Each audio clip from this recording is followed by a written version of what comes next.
Hello class. हम chapter पढ़ रहे थे system of particle and rotational motion. And इस चैप्टर में हमने लास्ट क्लास में वेक्टर प्रोडक्ट को स्टार्ट कर दिया था। तो आज की क्लास में हम वेक्टर प्रोडक्ट के बारे में और जानेंगे। आज की क्लास स्टार्ट करते हैं। लास्ट क्लास में मैंने एक्सप्लेन किया था कि अगर हमारे पास दो वेक्टर है, A vector and B vector, and A B vector के बीच में एंगल बन रहा है theta, then A cross B एक तीसरा वेक्टर मिलेगा हमें, जिसको हमने सी वेक्टर बोला था। एंड ये सी वेक्टर ए वेक्टर पे भी परपेंडिकुलर होगा एंड बी वेक्टर पे भी परपेंडिकुलर होगा।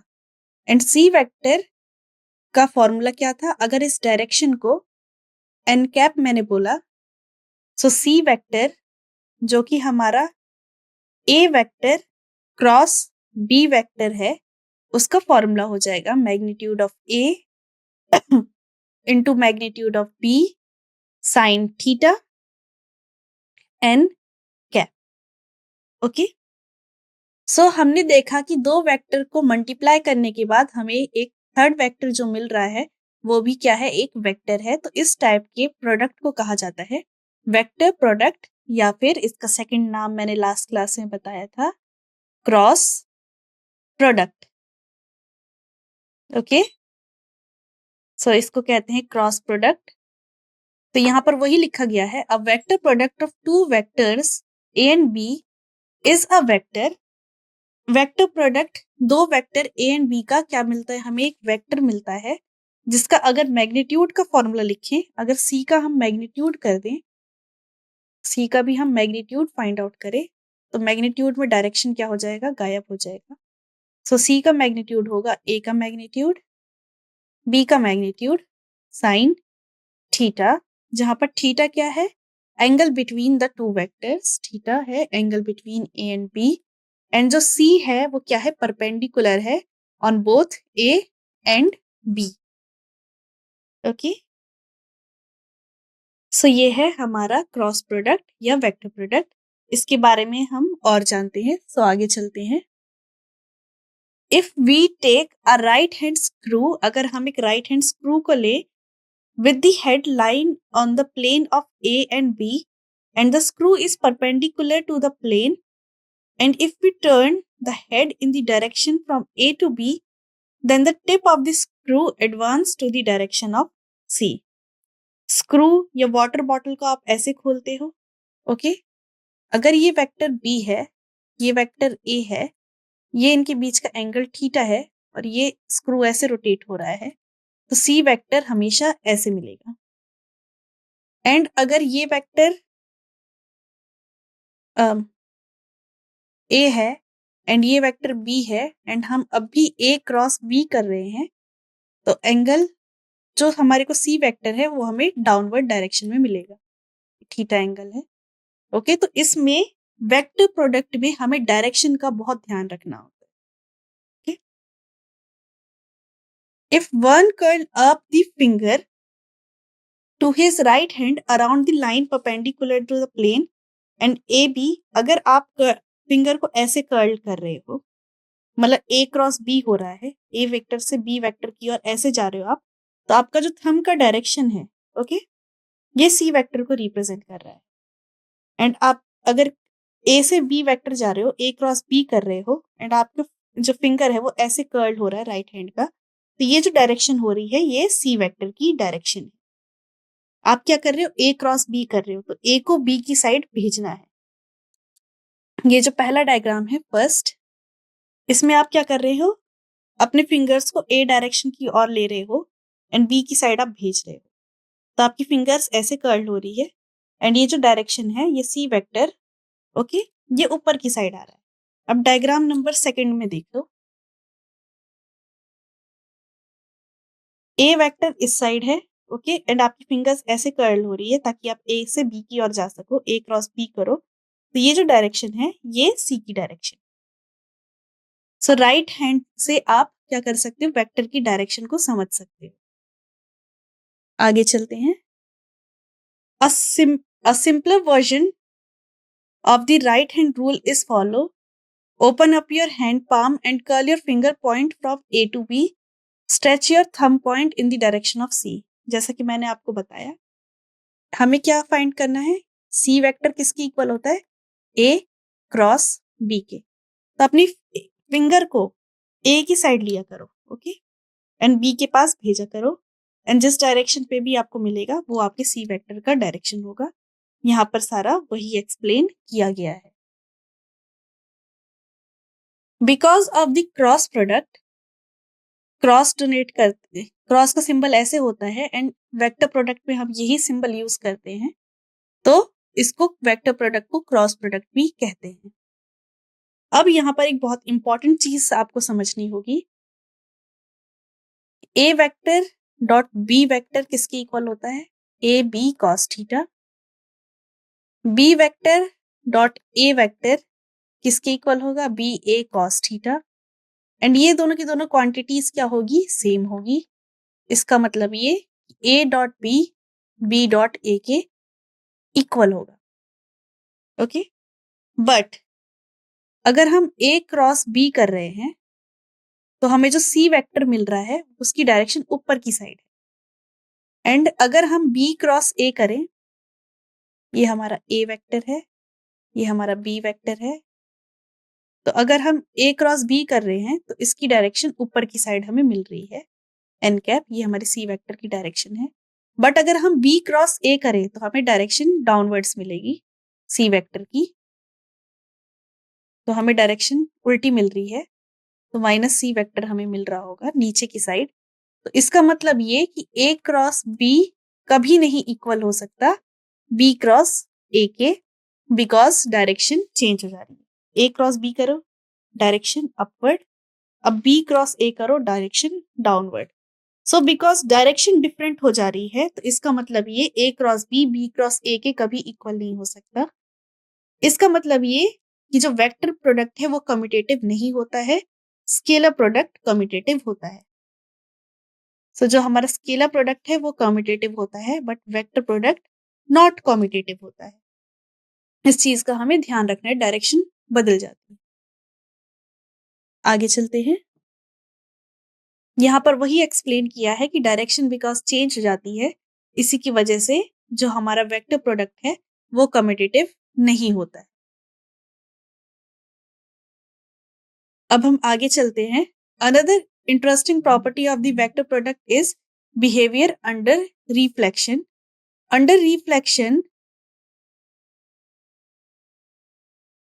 रिफ्लेक्शन का मतलब ये कि अगर A vector minus A vector के बराबर हो जाए and B vector minus B vector के बराबर हो जाए, सो ए क्रॉस बी इधर की साइड भी क्रॉस करे एंड इधर की साइड भी क्रॉस करे तो ए क्रॉस बी ही हमें मिल रहा होगा। तो रिफ्लेक्शन में वेक्टर प्रोडक्ट अपना साइन चेंज नहीं करता। सिंपल सी थ्योरम है, इसका इतना यूज नहीं है। अब स्केलर एंड वेक्टर प्रोडक्ट दोनों डिस्ट्रीब्यूटिव लॉ को फॉलो करते हैं।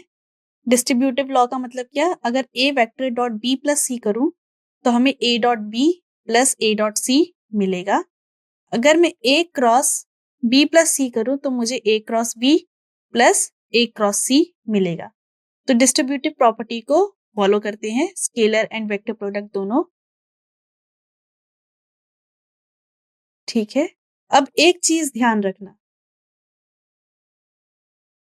अगर ए वेक्टर का क्रॉस हम ए वेक्टर के साथ ही कर रहे हैं, ओके, चलिए ये करते हैं हम।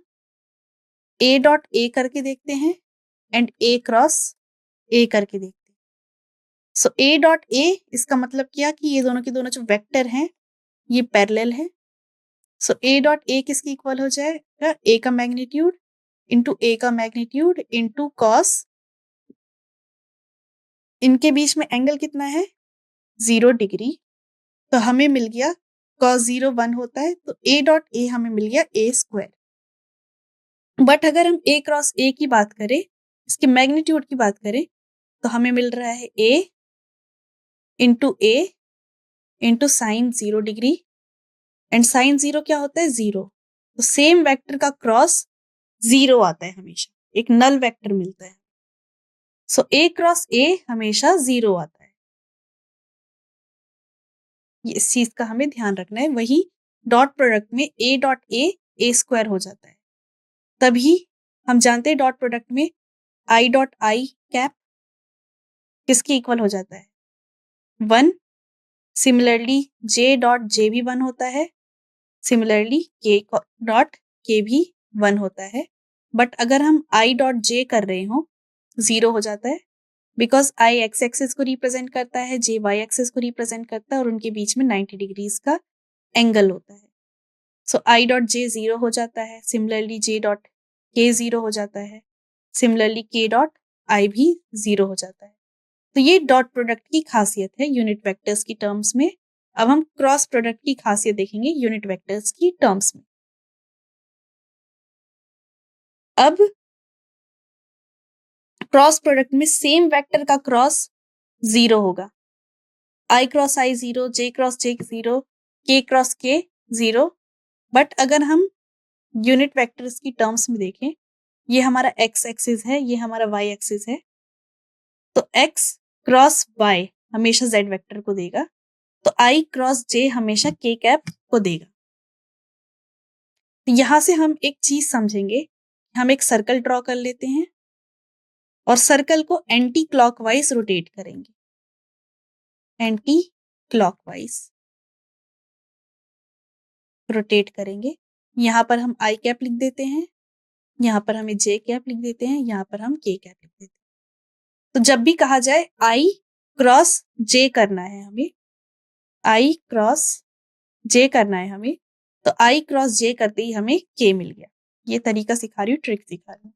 सिमिलरली अगर हम के क्रॉस आई करेंगे तो हमें जे मिल जाएगा। सो के क्रॉस आई हमें जे कैप दे देगा। जे क्रॉस के करेंगे तो हमें आई कैप मिल जाएगा। सो जे क्रॉस के कैप हमें आई कैप मिल जाएगा। अब उल्टा चलते हैं। जे क्रॉस आई किया हमने, जे क्रॉस आई किया हमने, तो ये हमारी डायरेक्शन से उल्टा हो गया। ठीक है, हम एंटी क्लॉक नहीं जा रहे हैं, जिस डायरेक्शन में हमें जाना चाहिए। तो जे क्रॉस आई करते ही हमें माइनस के कैप मिल जाएगा। सिमिलरली अगर मैं के क्रॉस आई करूं, के क्रॉस आई, तो आप देख रहे हो हमें उल्टा जाना पड़ रहा है। सॉरी, आई क्रॉस के करूं, आई क्रॉस के करूं, आई क्रॉस के कैप, तो हम उल्टा जा रहे हैं, तो हमें माइनस ऑफ जे कैप मिलेगा। सिमिलरली के क्रॉस जे करूं, तो हम बिकॉज उल्टा जा रहे डायरेक्शन में, तो मुझे माइनस आई कैप मिलेगा। सो जे सॉरी के क्रॉस जे करूं,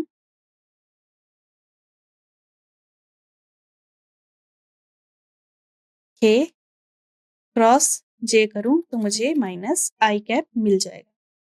एंड सिमिलर वेक्टर का क्रॉस प्रोडक्ट 0 होता है। तो हमें अगर ये सर्कल वाला फॉर्मूला ट्रिक आपको याद है एंड आपको याद है कि सिमिलर वेक्टर का क्रॉस हमेशा 0 होता है, तो प्रॉब्लम सॉल्व करने में कोई परेशानी नहीं आएगी। आप आगे चलते हैं। वही सिखाया गया है कि आप सर्कल ड्रॉ कर लो और उसको हमेशा एंटी क्लॉकवाइज रोटेट कर दो। यहाँ पर आई जे के लिख दो। तो अब हम एक्सपर्ट हो चुके हैं, सो डायरेक्टली बता देंगे हम कि जे क्रॉस के क्या होता है, आई। ठीक है, के क्रॉस आई क्या होता है, जे। आगे चलते हैं। ओके, फिर से ड्रॉ करते हैं, आई जे के, जे क्रॉस आई। उप्स, ये तो डायरेक्शन से उल्टा हो गया। सीधे आंसर क्या हो जाएगा, माइनस के cap. Okay, J cross I is minus के कैप। सिमिलरली के क्रॉस जे, फिर से डायरेक्शन से उल्टा हो गया, minus I cap. Similarly I cross J, direction से अपोजिट, सो माइनस जे कैप। तो अब हमें ज्यादा सोचने की जरूरत ही नहीं पड़ेगी, इतने सारे फॉर्मूलेज हमें याद करने की कोई जरूरत नहीं होगी, हमारे को ट्रिक पता चल गई। अब दो वेक्टर है हमारे पास, एक है ए वेक्टर, जिसको अगर हम कंपोनेंट फॉर्म में लिखे तो वो हो जाएगा ए x i cap plus A y j cap, plus A z k cap and B vector हो जाएगा B x i cap plus B y j cap plus B z k cap and हमें ए cross B करना है। तो अब हम इस चीज को याद रखेंगे आई जे के एंड हम जानते हैं सिमिलर वेक्टर का क्रॉस 0 होता है। तो कैसे सॉल्व करेंगे इसको? ए एक्स का क्रॉस बी एक्स के साथ बिकॉज आई कैप है तो 0 हो जाएगा। ए एक्स का क्रॉस बी वाई के साथ तो आई क्रॉस जे के कैप मिल जाएगा हमें। के कैप मिल गया अब हमें। ए एक्स का क्रॉस बी जेड के साथ मल्टीप्लाई करेंगे आई क्रॉस के उल्टा जा रहे हैं हम माइनस जे कैप मिल जाएगा। तो माइनस अब इस वाली टर्म पे आ जाते हैं ए वाई का क्रॉस बी एक्स के साथ जे क्रॉस आई माइनस के कैप मिलेगा। ए वाई का क्रॉस बी वाई के साथ जे क्रॉस जे सेम वेक्टर का वेक्टर प्रोडक्ट 0 होता है तो ये 0 हो गया। ए वाई का क्रॉस बी जेड के साथ जे क्रॉस के सही डायरेक्शन में जा रहे हैं हम तो हमें आई कैप मिलेगा। ओके, हमें मल्टीप्लाई भी नहीं करना पड़ रहा है। ए जेड का क्रॉस बी एक्स के साथ के क्रॉस आई जे कैप मिल गया। ए जेड का क्रॉस बी वाई के साथ के क्रॉस जे उल्टी डायरेक्शन माइनस ए जेड बी वाई आई कैप मिल गया। और ए जेड का क्रॉस बी जेड के साथ के क्रॉस के 0। अब बस सिंप्लीफाई कर दिया, आई कैप वाली टर्म एक साथ ले ली, वाई कैप जे कैप वाली टर्म्स एक साथ ले ली एंड के कैप वाली टर्म्स एक साथ ले ली। तो ये तरीका होता है वेक्टर प्रोडक्ट को सॉल्व करने का। सो ये एक तरीका है। आप इसमें देख रहे हो इसमें हमें बहुत ज्यादा सोचना पड़ रहा है, बार बार टेबल को समझना पड़ रहा है, ठीक है। तो ये थोड़ा लेंदी प्रोसेस है। अब हमारे पास इसको सॉल्व करने का एक और छोटा प्रोसेस है जिसे हम कहते हैं डिटर्मिनेंट। ये हमारे पास छोटा तरीका है डिटर्मिनेंट से सॉल्व करने वाला। जो स्टूडेंट बायोलॉजी वाले हैं वो इस ट्रिक को समझ ले तो इजीली हो जाएगा। ए वेक्टर हमारा क्या था? A x i cap plus B y j cap, sorry A y j cap, A y j cap and A z k cap and B vector है हमारे पास B x i cap plus B y j cap plus B z k cap. तो अब हम क्या करेंगे? Determinant बनाएंगे। यहाँ पर लिखेंगे हम ए क्रॉस बी क्योंकि हमें ए क्रॉस बी करना है। ऊपर हम लिखेंगे आई जे के। अब पहले क्या लिखा है हमने? ए, तो ए की टर्म्स यहाँ लिख देंगे। फिर क्या लिखा है हमने? बी की टर्म्स लिख देंगे। अब इसको सॉल्व कैसे करें? सबसे पहले लिखेंगे हम आई कैप, इसका इसके साथ मल्टीप्लाई। आई कैप हमने लिखा तो आई कैप की साइड वाली सारी चीजों को छोड़ देंगे। इसका इसके साथ मल्टीप्लाई, इसका इसके साथ मल्टीप्लाई एंड बीच में माइनस साइन। तो ए वाई बी जेड माइनस ए जेड बी वाई, ये हमारे पास पहली टर्म आ गई। ओके, अब सेकंड टर्म के लिए हम क्या करेंगे? जे कैप को चूज करेंगे बट जे कैप के साथ ऑलरेडी एक माइनस साइन लगा के रखेंगे। ओके, अब जे कैप वाली सारी टर्म्स को भूल जाएंगे। इसका इसके साथ मल्टीप्लाई, इसका इसके साथ मल्टीप्लाई एंड बीच में minus sign. So A x B z minus B x A z. अब थर्ड टर्म फिर से क्या होगा? के कैप को रखेंगे बट के कैप के साथ positive sign, plus minus plus, तो के कैप के साथ पॉजिटिव साइन। अब के कैप से रिलेटेड सारी टर्म्स को भूल जाएंगे। इधर मल्टीप्लाई माइनस ए एक्स बी वाई माइनस ए वाई बी एक्स। सो आप देख रहे हो कि हमें एक लाइन में हमने क्या किया? आंसर को कैलकुलेट कर लिया। तो डिटर्मिनेंट मेथड सबसे बेस्ट मेथड होता है क्रॉस प्रोडक्ट को सॉल्व करने का।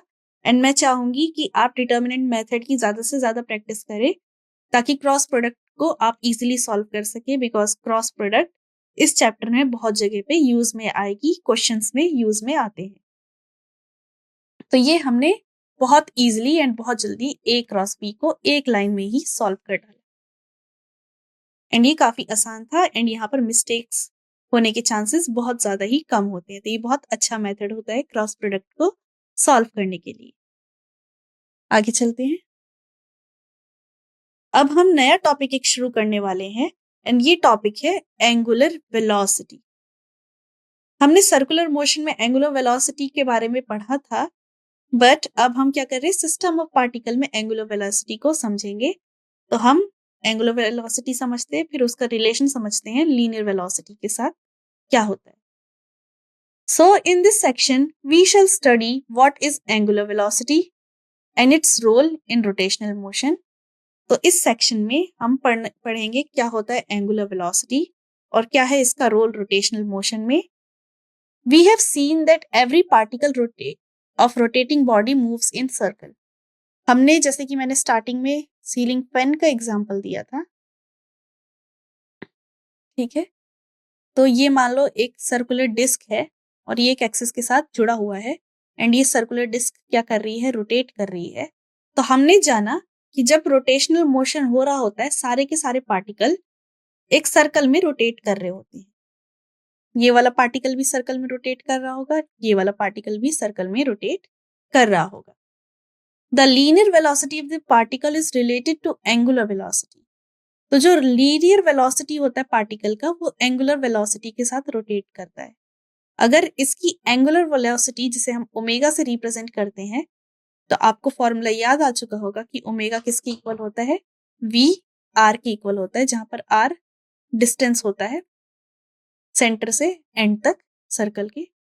ये तो वी क्या है, लीनियर वेलोसिटी है एंड ओमेगा क्या है, एंगुलर वेलोसिटी है। The relationship between these two particle involve vector product. अब ये जो हमने फॉर्मूला लिखा है ये नॉर्मल वे में हमने लिख दिया है, बट अभी हमने वेक्टर प्रोडक्ट के बारे में पढ़ा। तो ये जो रिलेशन है, ये जो मैंने लिखा है, ये करेक्ट रिलेशन नहीं है, बिकॉज हम जानते हैं कि वेलोसिटी एक वेक्टर है, आर एक वेक्टर है एंड ओमेगा भी एक वेक्टर है। तो कहीं ना कहीं वेक्टर प्रोडक्ट इन्वॉल्व है इसमें। तो इस सेक्शन में हम इसका करेक्ट रिलेशन वेक्टर के साथ पढ़ने की कोशिश करेंगे।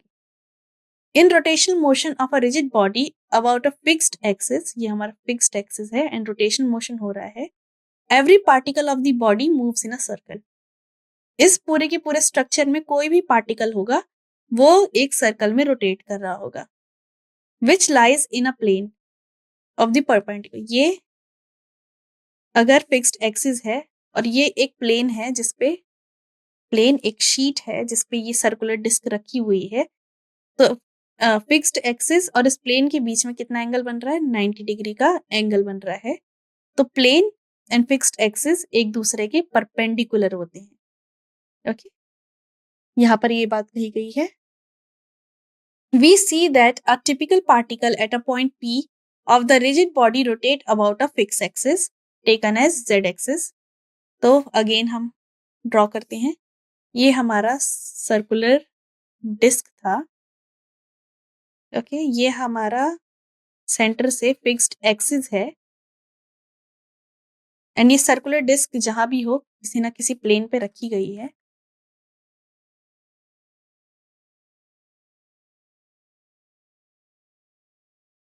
तो कोई भी पार्टिकल होगा यहाँ पर, पी पार्टिकल रिजिड बॉडी का, ठीक है, वो रोटेट हो रहा होगा इस एक्सिस पे।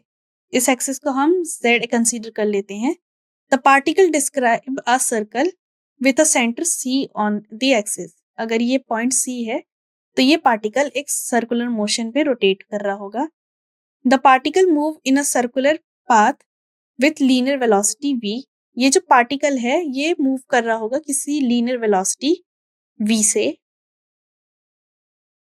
After a time interval of delta t, the particle move to a position p dash। यहाँ पर समझने की चीज है कि ये हमारा अगेन सर्कुलर डिस्क है, ये हमारा फिक्स्ड एक्सिस है एंड यहाँ पर कोई पॉइंट p था जो सेंटर C से जा रहा था एंड ये सर्कल ऐसे रोटेट कर रहा है। तो रोटेट करने के बाद हमने जाना कि ये जो पॉइंट P है वो अब किसी दूसरी पोजीशन P डैश में शिफ्ट हो गया होगा घूमते घूमते, एंड इसने जितना डिस्प्लेसमेंट किया होगा उसको हम एंगुलर डिस्प्लेसमेंट कहेंगे, डेल्टा थीटा, एंड इसने ये डिस्प्लेसमेंट डेल्टा t टाइम में कवर किया. Okay. As delta t approach to zero, the instantaneous velocity omega is obtained. So जो ओमेगा का फॉर्मूला है एंगुलर वेलोसिटी वो इक्वल हो जाएगा limit delta T tends to zero delta theta divided by delta T, and जैसे ही t tends to zero कर दिया तो ये ओमेगा क्या हो जाएगा, instantaneous angular velocity. And omega का जो दूसरा फॉर्मूला आएगा लीनियर वेलोसिटी के साथ वो होगा v equals to omega r, जहां पर r क्या है, इस पूरे सर्कल का रेडियस है. एट एन इंस्टेंट, किसी इंस्टेंट पे v किसके इक्वल होता है, ओमेगा r के इक्वल होता है. एंड पार्टिकल का सिस्टम कैसा है, रिजिड है.